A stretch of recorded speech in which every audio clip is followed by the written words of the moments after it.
Change and growth become difficult not because you lack discipline and willpower. No. Change and growth become difficult when you're still holding on to your old habits. No matter how unhealthy and destructive they are, you're still holding on to them because they serve a deeper need, and it's subconscious. They serve a deeper need in your life.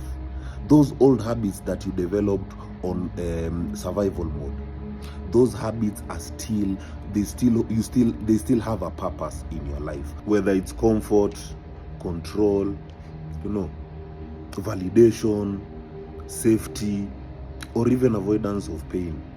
Every habit or pattern that you still hold on to is there for a reason. So instead of blaming yourself for struggling, the key is to identify what that deeper need is, then acknowledge it without shame. Shame, my friend, is what keeps us stuck, because shame reinforces that belief that there is something wrong with you. But in reality, those old habits, most of the time, you developed them because of your defense mechanisms.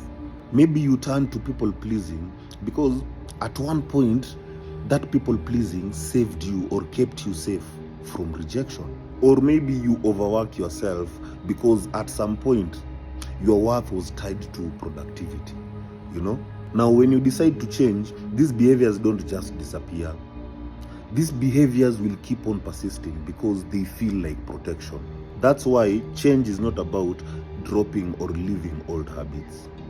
It's about finding better ways to meet the need those old habits were fulfilling.